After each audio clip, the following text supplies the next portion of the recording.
Thomas is a tank engine who lives at a big station on the island of Sodor. He's a cheeky little engine with 6 small wheels, a short stumpy funnel, a short stumpy boiler and a short stumpy dome.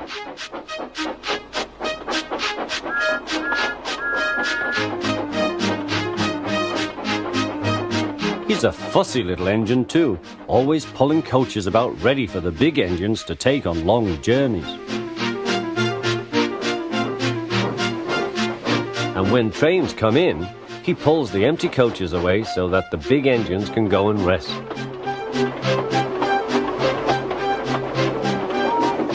Thomas thinks no engine works as hard as he does. He loves playing tricks on them, including Gordon, the biggest and proudest engine of all.